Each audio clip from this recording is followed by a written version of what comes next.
Well, Donald Trump just gave Social Security a $1 trillion gift. I don't think he realizes it. So, we're going to talk about that today. And if you're receiving Social Security benefits, retirement benefits, survivor benefits, disability benefits, this definitely affects you. It's going to affect your check in the future. If you're about to file for any of those benefits, this also affects you as well. So, this is an important update with some new information that is just coming out in the last couple of days. So we're going to talk about that and talk about how that affects your Social Security benefits. This is also a live Q&A as well. So as soon as I talk about this, should take about 10 or 15 minutes. I'll go through it as quickly as possible. That way I can get to all your questions. If you're new to my channel, my name is Ed Weir. I ran the third busiest Social Security office in the country. And in my semi-retirement, I'm helping y'all make sure you get all the benefits you are eligible for, entitled to, paid into, need, earned, and all that kind of good stuff. Okay, let's talk about this today. So the Trump's campaign promises, made several campaign promises, but let's talk about ones that are specifically focused on Social Security. So some of the things that would have directly affected Social Security is mass immigration, kicking undocumented immigrants out of the country. Undocumented immigrants, as we all know, pay into taxes. They pay into, also including Social Security taxes. They work under fake Social Security numbers. They work under ITNs. They're in the country legally for a while. Or we're talking even college students and stuff. They come over here and study, and then they stay, or they get married to someone, but then they get divorced and they stay. So there's a lot of reasons that people are in the country and they're not supposed to be here anymore, but they still have a Social Security number, either fake or real or whatever the case may be, but they're not supposed to be working. But they pay into Social Security. All the estimates are that they pay over $30 billion a year into Social Security. And because they're not in the country legally, they will never get that money back. I don't care who tells you different. They will not get retirement benefits or disability benefits or survivor benefits or spouse benefits or Medicare, or they're not eligible to get Medicaid. In some states give, health insurance to people that are undocumented, but that's not out of Medicaid funds. There is an exception if it's an emergency. Obviously, when you go to an emergency room, they don't check your papers. But anyway, so over $30 billion is donated. Essentially, it's a donation. It's paid into Social Security. And if they decide to walk into a Social Security office when they're 62, 65, or 67, I know I've taken hundreds of thousands of Social Security claims. They have to prove that they're in this country legally. U.S. citizen, okay, got your birth certificate, got your numadent, your record of Social Security, you're born in the United States. If you're not born in the United States, you have to show a certificate of naturalization, that you were, born overseas to an American, at a military base or something like that, or your green card. And then the Social Security employee process that through it called the SAVE system, which checks make sure that's a valid green card. And if you don't have any of that, you ain't getting nothing. Cut and dry. So all those billions of dollars you paid into Social Security, thank you for the donation. That helps out the Social Security Trust Fund. So if there's going to be mass deportation of these undocumented immigrants, that would have taken $30 billion out of the Social Security Administration incoming to the trust fund every single year. So over 10 years, $300 billion. The other campaign promise that he made was no taxes on Social Security benefits. Ain't happening. It's not in the current big, beautiful bill. There's a $4,000 deduction you can take, which save you a few $100s. But most people, about 50% of people, don't even pay taxes on Social Security benefits anyway. So if you're in a lower income, 40 to 50% of people don't even pay taxes on Social Security benefits. So it doesn't affect those people that, really actually need that money. So, but if that would have passed, then that's about another $60 billion taken out of the Social Security Trust Fund on a yearly basis, because people that pay taxes on Social Security, that goes to the IRS, yes, but then the IRS turns that over to Social Security and it goes into the trust fund. About $60 billion goes into the trust fund every year for people paying taxes on Social Security. And then we get interest on all that stuff. So basically, Trump's campaign plan, if it would have passed, it would have taken about $1 trillion over 10 years out of the Social Security trust fund, out of Social Security income. And that would have affected everybody's benefits, because right now we're looking at cuts to Social Security about 2034. I've got the little graph up there by the Committee for a Responsible Federal Budget. So right now, because our politicians, we haven't forced our politicians over the last few decades to solve the trust fund, being depleted. So it's our fault, our politicians' fault. We've had 30 years to fix this, but we've failed to fix it. So we're going to get cuts because the trust fund is going to run out. Right now, X amount of money comes into Social Security and X amount goes out. You got this much coming in, that much going out. What covers the gap? Right now, the trust fund, the savings. We're pulling out of savings, just like anything else. If you get less money coming in your household, you got more coming out, you got to find it from someplace, right? You dip into your savings, you dip into your IRA, whatever the case may be. Same thing with Social Security. They got this much coming in, that much going out. We have to dip into our savings. What's our savings called? The trust fund. People always say, well, it's trust fund's all fake money anyway. Well, if you're receiving Social Security money, then you should donate right now about 8% of your check to a charity, homeless shelter, animal shelter, or something like that, because that 8%, it comes out of the trust fund. So that trust fund is being depleted. And as of right now, 2034, it's going to be fully depleted. And then we're going to get a 20% cut because there's no more savings there. If Trump would have fulfilled his campaign promises on these issues, then that would have cut $1 trillion out, about $100 billion every year.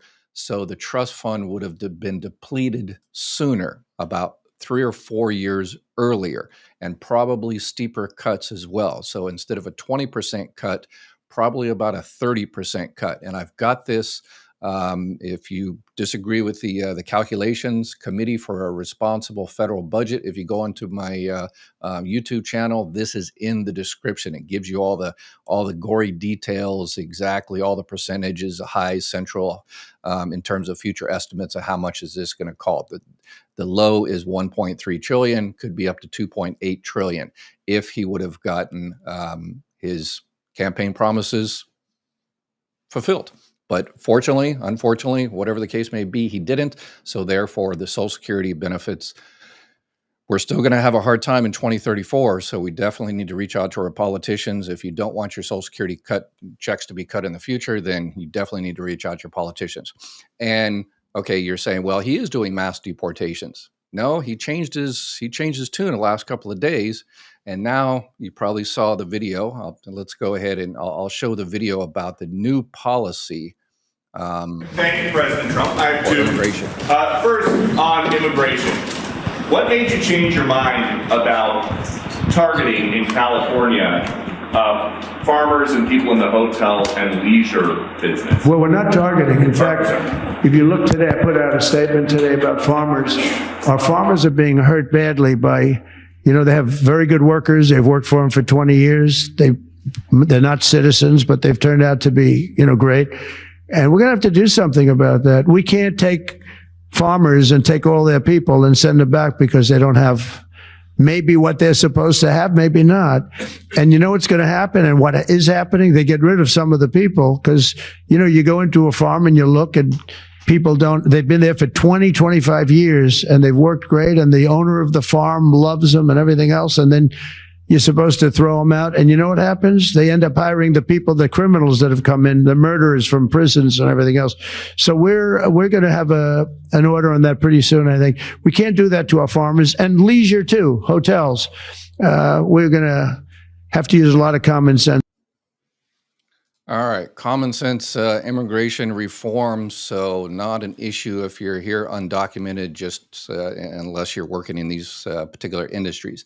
And then he came out with a Truth Social, and he's talking about, okay, so we don't have a problem with undocumented immigrants. What we have a problem with is those undocumented immigrants being in particular states or cities that I guess he doesn't like. So they're going to focus on you call the Democratic Power Center, and Los Angeles and New York and Chicago. So if those immigrants working in those particular places, there's going to be a mass exodus out of those cities. And what are they going to do? They're going to not going to go back to their country. They're just going to go to other cities, and they're going to go to cities, I guess, that are more red rather than Democratic. So they'll go to Republican leaning areas of the country. They're still going to be in the country, so they're still going to pay into Social Security. So this is kind of definitely talking about these radical left Democrats. So the Democrats are sick of mine, hate our country, and actually want to destroy our inner cities. I know, being an old Marine Corps sergeant, I know there's one area of the country that is just inundated with these people that are sick of mine and wanting to destroy our country, Democrats. And that's another place. All those service members that fought in war, half of the population, conservative, liberal, Democrat, Republican, and they all fought and died for our country. So all of those gravestones, half of those are probably Democrats. And to call people, other Americans, that is, I don't know about you, but I don't think that's necessarily a good thing. Someone mentioned that, Ed, you should talk about Social Security. You shouldn't talk about politics. Well, we need to understand the difference between politics and partisanship. I talk about politics, but I think you mean partisanship. I don't talk about partisanship. Politics is the process of governing, making decisions. Public issues involves debate, negotiations, and this word called compromise. It seems to be a 4-letter word, but anyway, seeks solutions based on competing ideas, values, and interests. Focus on policy outcomes and public good. So I don't care which president, what political party you are. If you are, I'm kind of a one-trick pony. I focus on Social Security and Medicare because that's my kind of forte. And if you're good on those particular issues, then I will tell you you're good on those issues. President Biden did a terrible thing passing the Social Security Fairness Act. He says it expanded Social Security. That's BS. It did not expand Social Security. It just gave higher percentages to 3% of the population. So that was a terrible idea. President Trump also supported that idea. It's a terrible idea. And that was a bipartisan issue. Partisanship is loyalty or allegiance to a political party, often rigid, emphasizing party loyalty over compromise. So no compromise, it's my way or the highway, regardless of the issue at hand. Let me show it there. Focused on winning and maintaining power or defeating. That's it. It doesn't don't care about the issue. It's my way or the highway. We are 100% right, and you are evil and demonic and all the rest of it. That's partisanship. I don't do partisanship here. If a president does something good, then I will tell them they do something good. So I mentioned several times that it's great this President Trump has mentioned that he's not going to touch Social Security. Great idea. A lot of congressional Republicans want to raise the retirement age and cut benefits and all that kind of stuff, but they can't do it because President Trump said, you're not going to touch Social Security. So that's good. Bravo. However, on the other side, Social Security needs to be touched, because if it's not touched, it's just the trust fund is just going to run out and we're going to get the cuts in the future. So Social Security needs to be touched and needs to be fixed. But and most of the viewers on my channel believe that raising the retirement age is not the way to do it. There are so many other ways to do it. Okay, let's get into your questions, comments. If you disagree with any of my comments or analysis, please put them in there. This is what we're having a civil debate about. But if you're here to do partisanship and say, well, everybody that has your idea is evil and they're un-American, then yeah, this is probably not the place for you. And then I've also got some questions on my new website, which has all kinds of different calculators, retirement calculators, when to start your benefits, taxation, retirement, working and receiving benefits, a bunch of free calculators on there. I also have on the bottom left, it's hard to see there, but on the bottom left, you can click on that little icon there, and you can actually ask a video question. And I've got 4 video questions from viewers about Social Security benefits and survivor benefits and all the rest of it, working while receiving Social Security. So let's go ahead and get into some of your live questions right now, and then I will answer those video questions. Okay. All right. Let's see here. I received my overpayment letter and would be calling Social Security to ask they take less than the 50% that's stated in the letter. Will they accept a lesser amount? The 50% deduction will really hurt my budget. Yes, 100%. So this is a major change. This is it's hard to keep up with all the changes. Again, if you go into my website, I've got a separate section I just added within the last few weeks. I added a bunch of section this week, but there's one on overpayments. And in March, if you got that letter in March, it would said we're going to hold back 10%. If you would have got it in March 27th and after, it would have said we're going to hold back 100%. But because you got that letter after April 20th, so this tells you this is Doge. They said we're going to hold back 100% from 10% and then 50%. And so, yeah, they're all over the place. So right now it's 50%. However, you can pay the full amount, request a waiver, appeal the decision. I've got the forms in there. It tells you all the tips, tricks, and secrets about getting an overpayment either waived or set up some type of overpayment plan. So you can go up to 60 months. That's a brand new policy that passed in the last couple of years based on Anderson Cooper's great 60 minutes expose that he did on overpayments for Social Security. So that's where the 10% came from. But yeah, just contact Social Security. Now you can pretty much do that on the phone. Call the 800 number and say, hey, I got this letter. I want to go ahead and address it. If you agree with the overpayment amount and that you were overpaid and everything, then just say, hey, yeah, okay, yeah, I worked too much. I went over the 23,400, yada, yada, yada, whatever. I'll go ahead and pay it back. And then you just set up a plan for 60 months. The max you can do is 60 months, and they can do that over the phone. About a year or so ago was a lot more difficult. You had to go through a lot more hoops, but they changed the policy about a year ago. So definitely give them a call before they do it as soon as possible, before they start holding back that 50%. Because after that, if they start holding back 50% for first check or second check, you're probably not going to get it back unless you go through the whole rigmarole of doing an appeal. So get it done as soon as possible. Tornadoes in Minnesota. Be safe, folks. Yes. Yeah. Tornadoes in Minnesota. Oh my gosh. Minnesota is being just, I went through my city was destroyed by a tornado in 1981, Paris, Texas. So I'm familiar with that.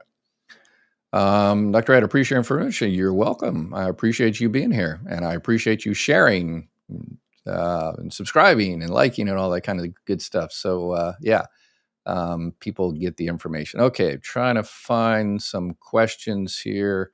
Okay, Kim, we hear about illegal aliens receiving or using illegal Social Security numbers. Okay, are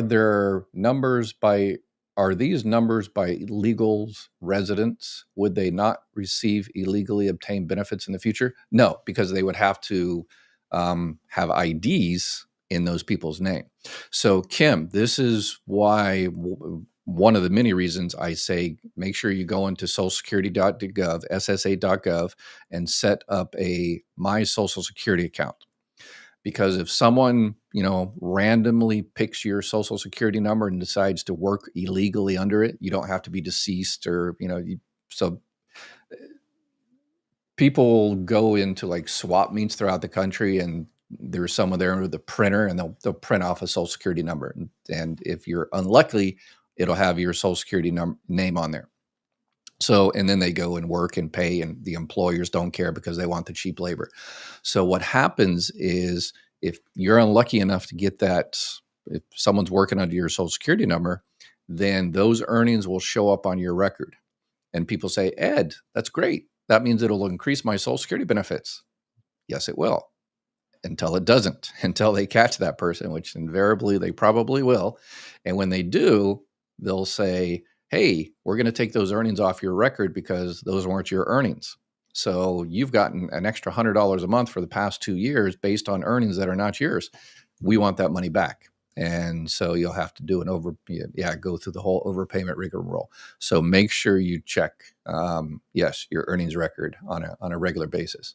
And tell all your young people out there as well, young people, they don't care about Social Security, because they're going to live forever and whatever. And politicians have convinced them that Social Security is not going to be around here anymore because that's what politicians do. They try to destroy it so they can give it over to their buddies. But make sure all the young people go in there and check their earnings record, because that will affect how much they receive in the future. So, and it's hard to figure out afterwards. So I've got a lot of people that in their 60s, they come in here and they say, hey, I just noticed my earnings record in 1982 is incorrect. How do I fix it? Well, it's going to be very, very difficult now. It's kind of as a limitation on the time frame, and you probably don't have the documents that you need. So it's really, really important that if you see a mistake, you fix it as soon as you possibly can. So, Ed, you're doing an awesome thing for us. You're welcome. I appreciate it. Thanks for doing this. Information is indispensable. Thank you. Thank you. Let's see. Get some questions. July 2023, SSDI withheld a whole check. I called for them to refund 90% according to Anderson Cooper. They refunded. Am I in right to ask for a 90% refund? It's still in appeals. Sounds like you already did. If it's still in appeals, so whatever you're requesting in appeals, it's 2023. That's, yeah, if you, oh, okay, that's when they withheld the check. So you might have did the appeal later. So if you're still in the appeal process, even then, we're talking about a year or so now that you might be in the appeal process.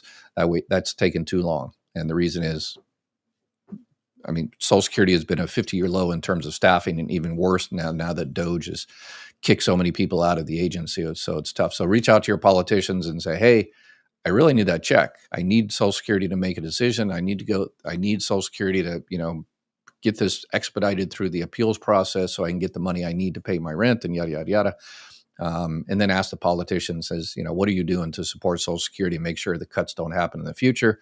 What are you doing to make sure Social Security actually helps out people like me? So, if any money like that is withheld, this is across the board. If you have an overpayment or something like that, and you have to start paying it back, and you start paying back, $100 a month or something like that, but you disagree with the overpayment, so you appeal it. And then it takes you, let's say, 2 years to finally get to see a judge, and the judge says, yeah, you're right. Social Security should have never withheld that money. Then what they will do is they will also return all of that money you paid. So if you paid $100 every month, so they'll return that $2,400 plus, whatever else. They'll make it right across the board. So thanks for the donation to Social Security Legals. Yes. I mean, that's, again, and the people that hire them, they can go through an e-verified system. It's not the best system, but quite often it's the employers are supposed to double check those documents, but often they're not mandated to. Some states mandate them to check through the e-verified system to make sure the documents are correct and make sure the person can actually work. But most employers, they don't want to because they want the cheap labor. So, according to Eric Swalwell, MAGA House members just voted for DJT to be able to deport U.S. citizens. Yeah, there is. I've seen on social media out there that, under Clinton, they passed this thing where they could deport people immediately. No, there was an expedited process. But yeah, this is still a country of laws, last I checked.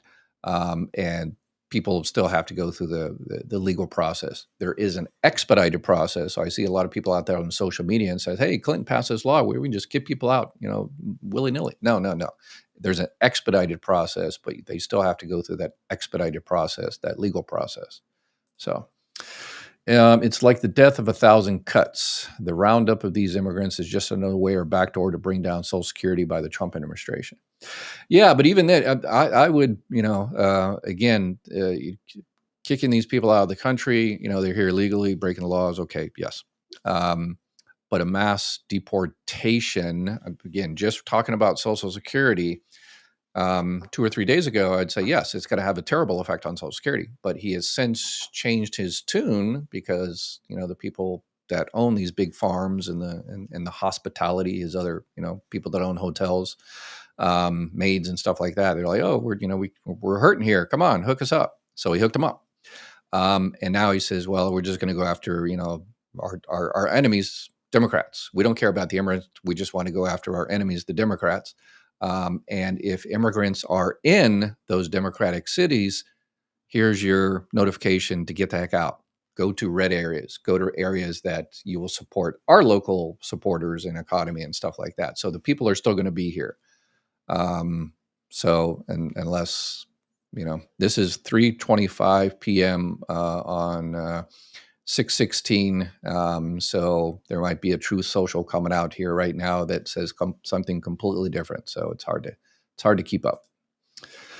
I got my first disability check in January 2025. They told me twice I'm going to get my back pay, but it takes 5 to 6 months. Any suggestions? Reach out to your politicians and say, hey, they approved me for disability benefits. January. Remember, there's a 5-month waiting period. Everybody has to wait the 5 months. So if you're approved in January, there's a 5-month waiting period, not waiting period in terms of getting your first check. And when you get your first check, it starts in January. No, there's a 5-month waiting period. That means you get nothing. Nobody gets nothing. Nobody gets anything. English. Nobody gets anything for the first 5 months. And then after that, So if you've already fulfilled the 5-month waiting period and you're still waiting for your check, then again, reach out to your politicians and say, hey, and what that does is when you reach out to your politicians, 2 things. It becomes a congressional, and when it becomes a congressional, that means you call up your politician or you go onto their website and they have a little button that says, I need help with a federal agency. You click it on, it says, hey, Social Security needs to do X, Y, and Z. And then also you add in there, if you don't mind, you add in there, okay, what the heck are you doing to improve customer service to Social Security? Firing all these people, getting rid of these people doesn't help when baby boomers are, 11,000 people are turning 65 every day. All right. Let's see. Nobody responsible running the government. They are there to see how much they can steal. Term limits. Yeah. And I am, again, try not to be, avoid partisanship politics. I focus on the issues. And the reason this is happening in the future, these cuts that are going to affect everybody, people will say, well, I'm already receiving Social Security benefits, so it won't affect me, so I don't care. No. Once the trust fund runs out, Social Security by law can only pay what it has. So if it only gets 80% in that year, it can only pay 80%. So if your check is, $1,000 right now, you're only going to get $800 once the trust fund runs out because there's no money to cover the gaps. And both parties, there's one party that has never liked Social Security from day one since 1935, and there's another one that says they're going to support it, but where's the proof? If benefits are going to be cut for everybody by around 20% in a few years, okay, you political party that said you're going to support Social Security, where's it at? What have you been doing for the last 30 years? So it's both political parties' fault, and it's ultimately ours because we didn't poke them with a sharp stick. And that's probably a bad way to put it. But anyway, to get politicians to do their job. I just got 40 points of Social Security points. Will Medicare Part A premium auto adjust or go to Social Security? Okay, so a lot of people don't know this. If you don't have your 40 quarters, so you're 10 years into Social Security, then you're not insured for Social Security. And also you're not insured for Medicare. So most people, 99.9% of the people out there get Medicare Part A for 0 premium, free. It's not free. You pay for it ahead of the game. But anyway, but you don't have to pay a monthly premium for Part A. Part B is still the $185. But those people that don't have the 40 points, the 40 credits, they can still get Part A. They just have to pay for it. So this person right here has been paying for Part A, which is several $100s a month. And now that person has worked and paid into Social Security and got 40 quarters. So now you can get free Part A. But it also, those quarters are apportioned based on on the quarter. So there's January, February, March, April, May, June. And so each quarter, so it depends when that last 40th quarter activates, then you should no longer have to pay the Medicare Part A premium.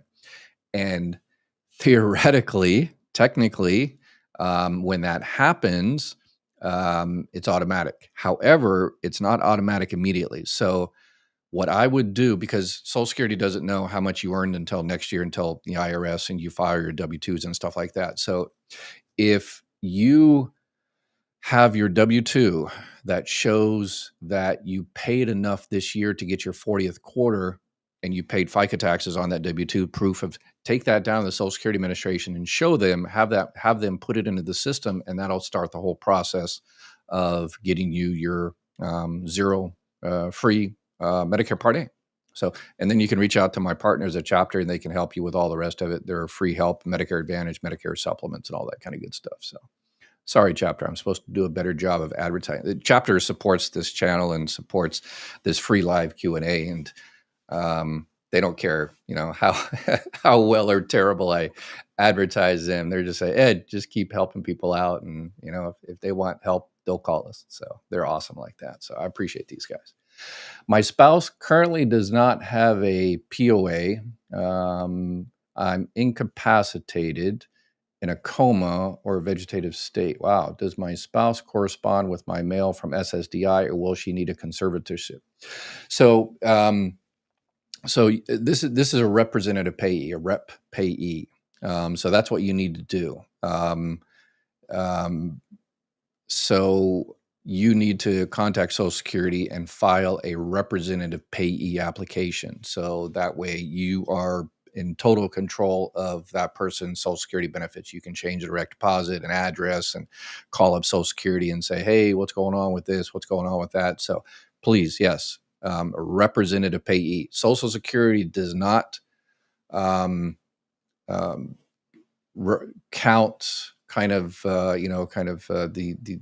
the legal type of power of attorney, because a power of attorney, Social Security doesn't recognize power of attorney.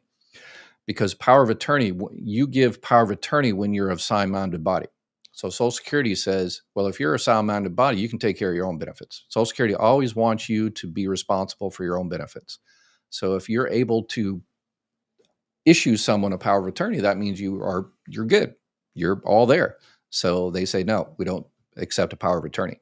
But if for some other reason like this, or a child, or whatever the case may be, then the representative payee. So yes, reach out to Social Security and definitely get that representative pay application figured out. It's super, super easy. I've done a million of them. What's the definition of illegal? They usually pay cash and have more than one name. Social Security is for legal citizenship. Not necessarily citizenship. People that are in this country legally can also get Social Security if they pay into Social Security. They pay their 10 years, 40 quarters, they can get Medicare and all that kind of good stuff. But they have to be in this country legally. So, and then, yeah, that's that is on my website. This is a new section I just added, myths debunked. All of the different myths about Social Security, about, it's millions of dead people receiving, and everybody's denied for disability, and undocumented immigrants receive Social Security, and all that kind of stuff. So, and I also, the important section is the bottom, why these myths are dangerous and why they persist. It's a social media is terrible about internet myths. They're fun, but yeah. Let's see here. It is a very involved process to make an illegal into a natural citizen. I once filled out the government questionnaire for a person who knows a person getting to be legal. Yeah, it is a long and drawn out process, and you got to do the citizenship test and everything. I remember the professor at the university I went to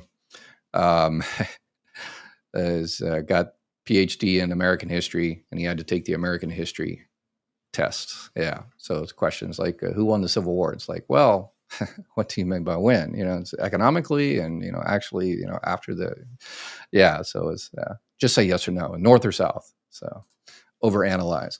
How about telling the U.S. Congress to give back what they stole and billionaires pay their taxes? Okay. I agree with the second part, but this first part is internet myth.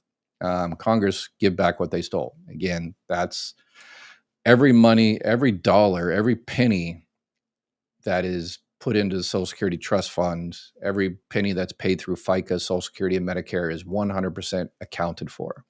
The trustees, Social Security trustees, do a report every single year, and it's all accounted for, about $2.6 trillion. It's in there. It's in treasury bonds, but just like everybody else in the world puts money in U.S. treasury bonds because it's safest. But that money, when we need it, when Social Security needs it, they say, okay, hey, here's a bond. We need this money to pay Vicky her Social Security benefit. So that's a myth. And why do politicians continuously repeat that myth is because they want to distract you. They say, oh, well, yeah, we don't need to fix Social Security. We don't need to do the tough things. We think it was stolen. It was given to Ukraine or illegals or something like that. And we're looking for it. They've been saying that for decades. It's like, okay, yeah, it was stolen. We're still looking for it. So don't worry about it. Don't worry your pretty little head about it. We're on the search for it. And then they've been saying that for decades. It's not stolen. It's not, missing. It's there. It's just the problem is your second part is correct. Vicky, 100%. That's the issue, is that if you're making millions and billions of dollars, you're not paying FICA tax, Social Security tax like the rest of us. Us regular schmoes, we pay FICA, we pay Social Security tax on every dollar we make. If you make over $176,100, you no longer pay Social Security FICA tax anymore. And that's the issue, because more and more of that money is going to the top, and more of that money no longer pays Social Security tax. So, yeah. Let's see here. LaDonna, hey, Doc, I'm in a pickle. Can you tell me, can I get some of my husband's pension? I'm getting Social Security. He's not right, guys. So how can I get some of his pension to help with housing? So you're getting Social Security. So you mean Social Security pension, or are we talking about some type of private pension? So if you're talking about regular Social Security, getting benefits from him, so I'm getting Social Security. So you're getting Social Security on your own record. So if your full benefit amount is less than half of his full benefit amount, then you can get that difference.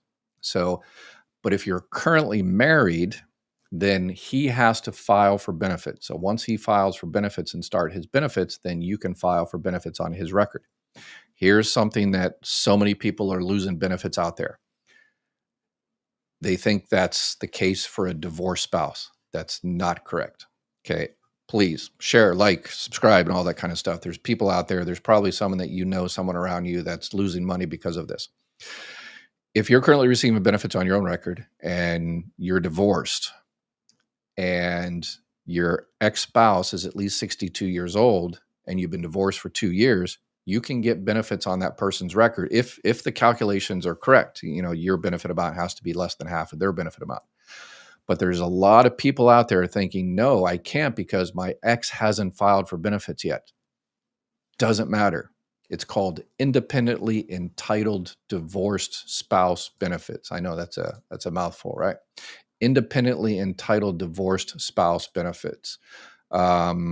So basically what it is as long as your ex is at least 62 years old or receiving disability benefits, then you can file for benefits on their record, even if they're not receiving benefits yet. Okay, so you go into my website, click on the little button that says family benefits, and then I've got an entire little section there, independently entitled divorced spouse benefits. And the problem with this is not many people know about this, and a lot of people are missing money that they need to survive. And I send people to Social Security offices all the time and says, hey, your ex doesn't have to be receiving benefits. And they say, oh, really? I didn't know that. I could have filed last year or 2 years ago. Oh my gosh, I've been losing all this money.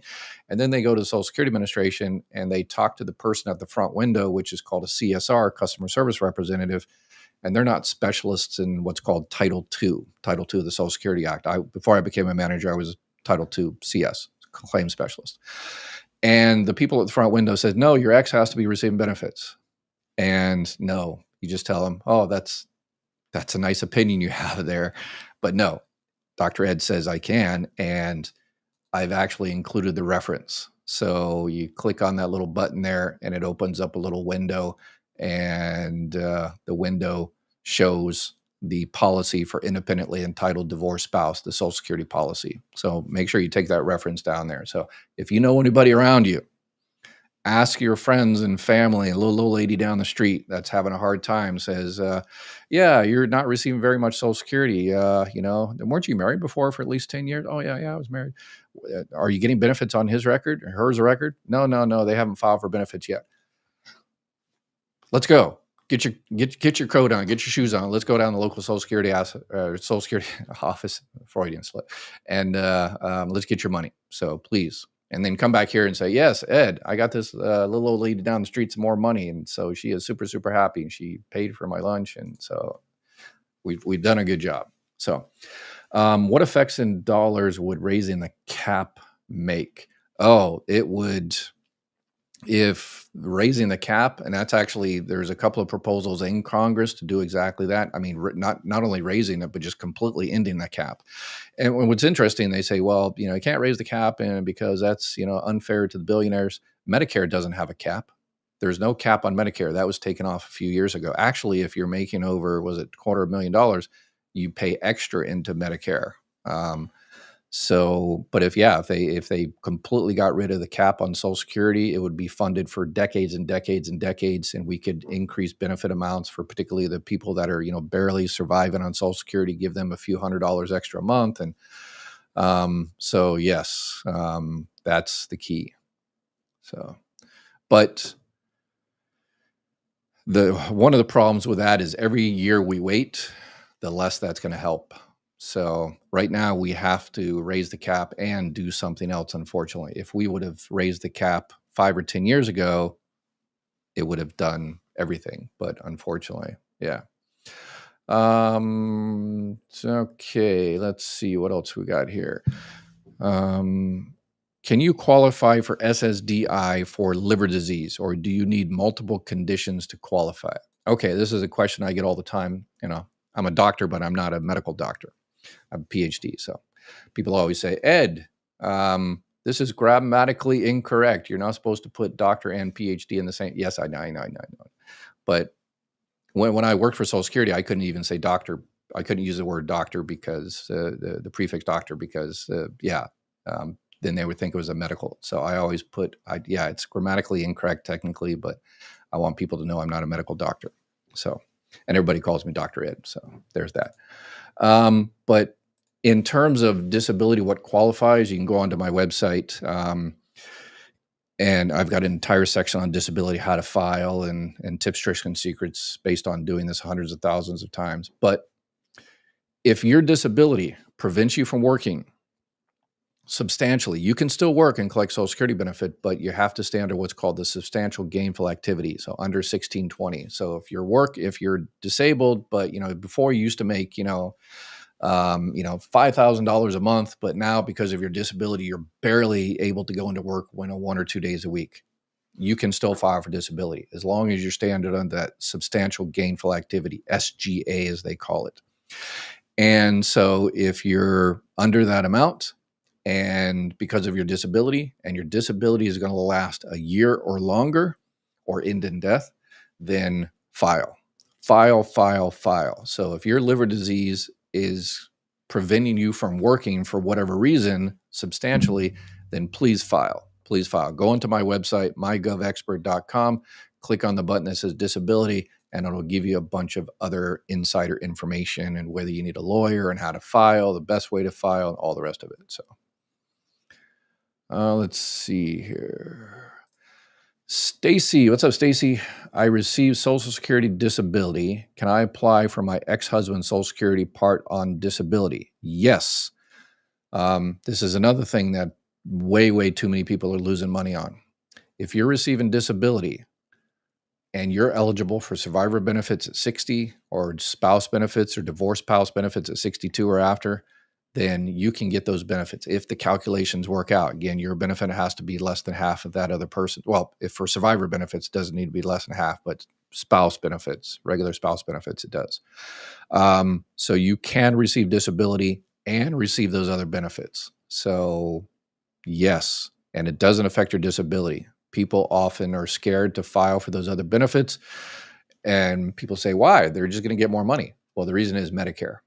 They are worried about, well, if I get survivor benefits or spouse benefits, then I will be on that type of benefits and I will no longer be on disability. And because I'm under 65, I will lose my Medicare.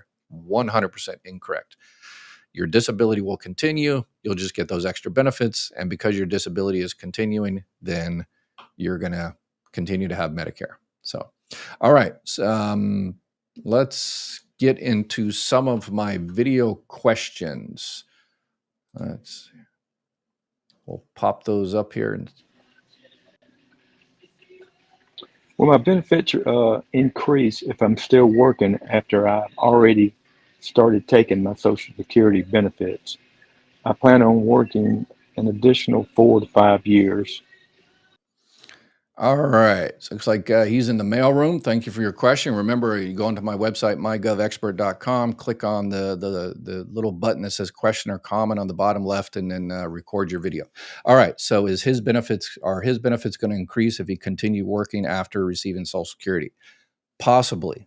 Social Security determines your benefit amount by your high 35 years of earnings. So if you're 90 years old and you're receiving Social Security benefits and you're continuing to work, then Social Security will look at that every single year and they'll say, hey, how much did this person make last year? Oh, they made X amount. Is that one of the high 35 years? Yes, it's one of the high 35 years. Okay, cool.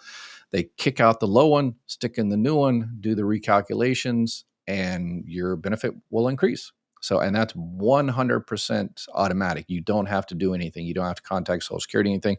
All you have to do is play with your friends at the IRS and pay your taxes. And then once Social Security gets that, usually it takes them a little bit of time because, Social Security has to be, find out about how much you paid last year. So either through your W-2 or self-employment or through the IRS or whatever the case may be. So once they get that official notification of how much you made the previous year, the computer system automatically looks at it, does the calculation. So sometime you could get that extra benefit in March or April or June or August or September. And if it takes them till September to do that calculation, they will pay the back pay. So if it takes them till September and they say your benefit is going to be increased by $10 now for the rest of your life, they will give you $10 effective January, February, March, April, May, all the way. So 100% automatic. You don't have to do anything. All right, let's see what the other question we have here. Hi, I'm Maria from Dallas, Texas. My husband passed away 9 years ago. I am 62 years old and I am retiring with TRS. I remarried 2 years after he passed. I am divorced now, trying to see if I can get his benefits. Would that be possible? Yeah, definitely. Based on, so in order to get benefits on a previous spouse like that for survivors' spouse benefits, because you're now single, you're no longer married, yes, you can jump your most recent husband and go back to your first husband and get benefits on that person's record. But it all, depends on how much that benefit is. But you saying you're receiving TRS, that means you're a teacher, Texas retirement system, teachers retirement system. So if you would have asked me this 6 months ago, I would have said probably no, because of the government pension offset. So you're probably receiving a pension from Texas, and that will offset what you receive from survivor benefits. But the Social Security Fairness Act, sorry, I don't think it's fair, but for you, it's a great benefit. That doesn't affect you anymore. There's no more windfall elimination provision, no more government pension offset. So yes, call Social Security and say, hey, here's the person's Social Security number. If you don't have the social, no problem. Just tell them the person's name, the date of birth, their age, where they were born, city, state, and they'll look at that person's record, see how much their benefit amount is, see how much your benefit amount is. And if it's more, then you can collect benefits. One of the things that because if you can start those benefits as early 60, so maybe you might have missed 2 years because anyway.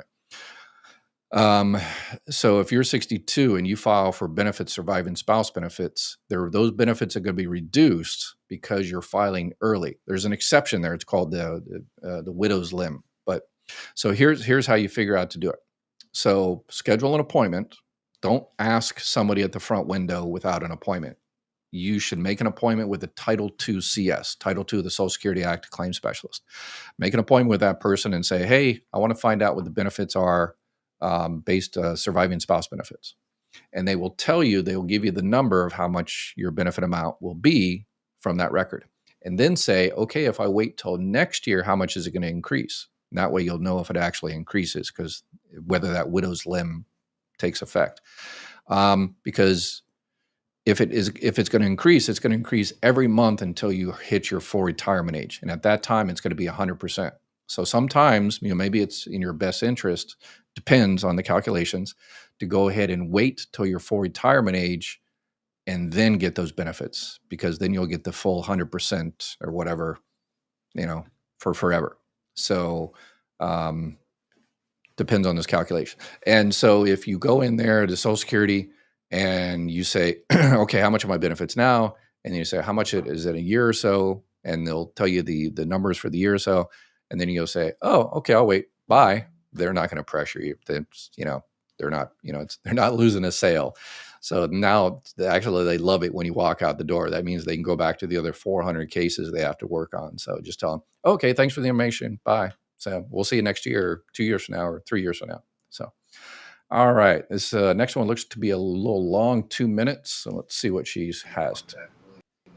Okay, so I am on SSDI, I believe that's what this is.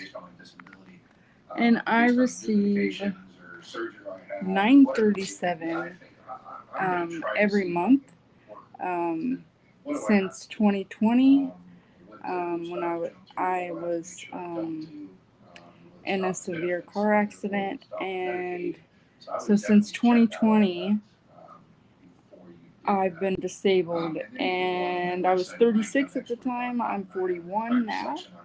I had my daughter was born last year,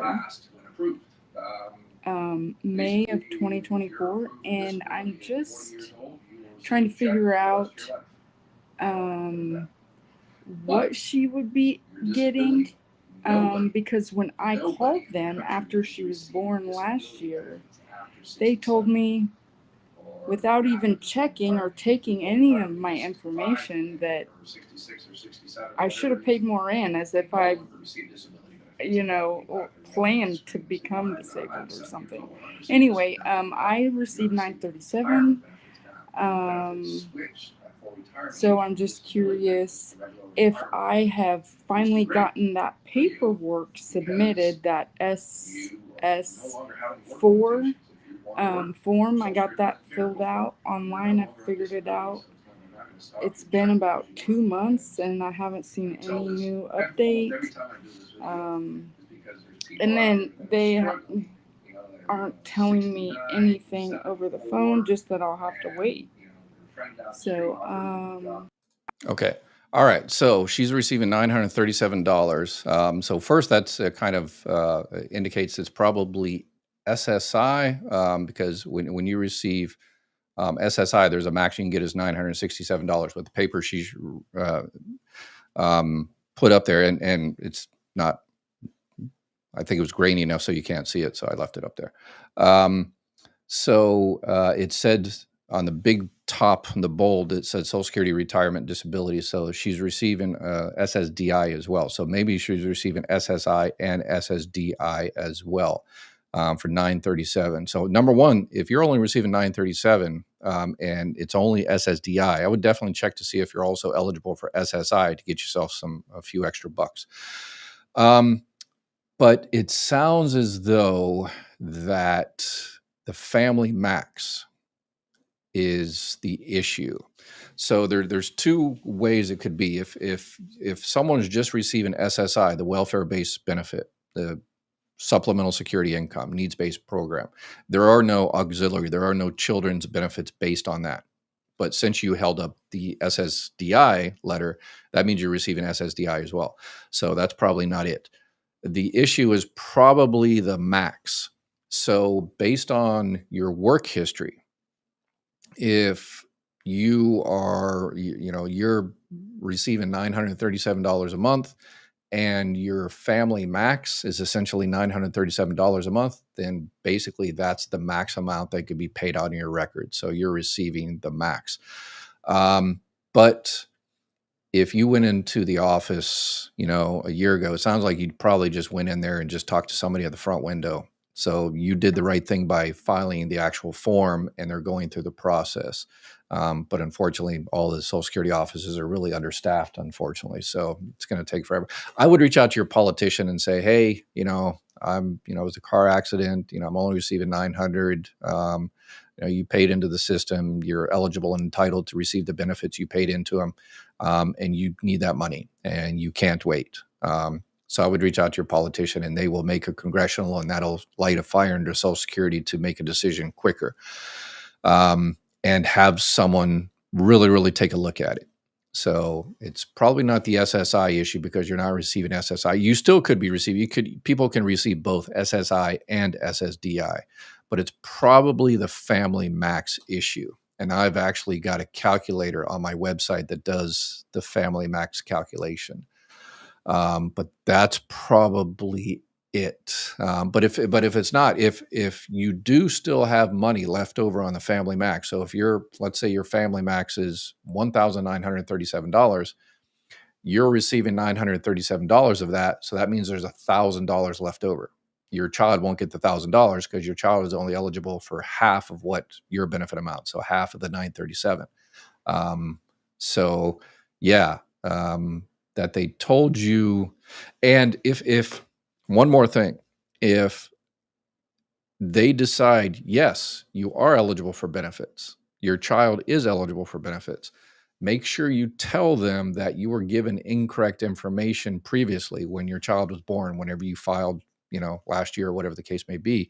Tell them, hey, I walked in the Social Security office, or I called the 800 number and I talked to the person and they said this, that, and the other, and they made some inappropriate comments about you should have worked more or whatever the case may be. It's none of their damn business. If you're disabled or you're, raising a family or whatever the case may be, it's none of their business. So they shouldn't have said that. I apologize for that. But if they determine that, yes, your child is eligible for benefits, tell them that, hey, I called last year and this is the information I got. We want the back pay. So they will pay you back to the first day you called. Hopefully they will go back to the birth of the baby and get you all those retroactive benefits. So, all right, let's see. We got one more video question here. Can you cancel your Social Security check after filing and been collecting for over a year, or is it too late?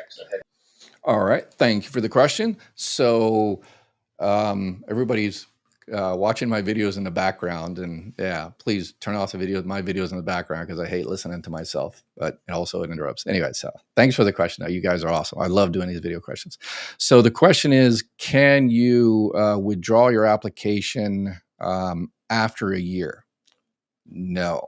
There is a withdrawal process that if you start receiving your benefits, and then within a year you change your mind, no problem. You withdraw your application like it never happened. And because it never happened, that means you have to pay all that money back. And then it's like it never happened, but you have to pay all that money back first. After a year, you can't do that. However, what you can do, there are a couple of options. If you don't want to continue receiving your benefits because of you're working and making over the annual earnings limit, over the $23,400, just call up Social Security and say, hey, I'm making over $23,400, so I want my benefits to be suspended, and they will suspend it appropriately based on $1 for every $2 you go over, and you won't lose that money necessarily. So here's how that works. If you file for early benefits, let's say 30 months early. So you're going to get a 30-month reduction. Your benefits are going to be reduced by 30 months. And then let's say after 10 months, you change your mind and you go back to work. So you only got 10 months of benefits.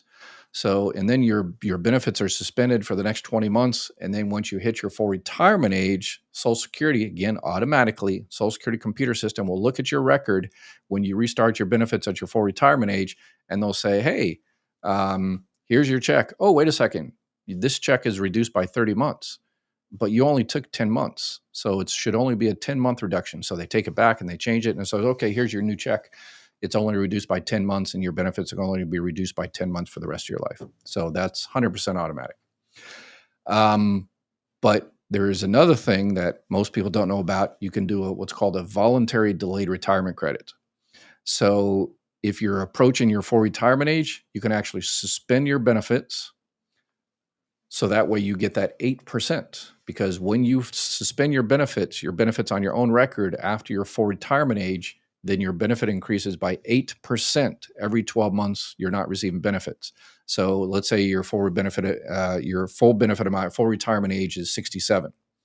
And if you start your benefits at 70, that's the max. If you start your benefits at 70, that's 3 years. 3 times 8, 24. So your benefits are going to be increased by 24%. So if your benefit amount was $1,000, you start your benefits at 70, you're going to get $1,240 for the rest of your life. And then I have a nice little calculator on my website. You click on the retirement section, click on when to start, and there's a when to start calculator. It tells you when it doesn't tell you when to start. It gives you all of your options. It tells you how much throughout your life you're going to lose if you start at 62 versus 67 versus 70. But yeah, there's a lot of decision you have to make when you want to turn on your benefits. So, all right, we are over an hour, and as usual, I ran out of time, and there's tons of questions. So, as you can see, I love watching y'all's face. I've been doing this. I've done over 1,300 videos, and usually it's just me, talking head idiot, talking into a camera, which I hate. I love when y'all send me your videos. So I'm going to prioritize actual videos, people sending me videos, because I love watching y'all ask questions. So I love watching the interaction. So sorry, it's a personal, yeah. But I'll be back here tomorrow to answer more live questions. So if I didn't answer your question today, make sure you join me tomorrow. First thing, I'll come up with a topic. We'll talk about that for about 5 or 10 minutes, and then I'll answer your question for the rest of the hour, unless you send me a video, and then I'll definitely answer your question. All right, y'all take care. Have a beautiful night, and please, please, please, please, please take care of each other.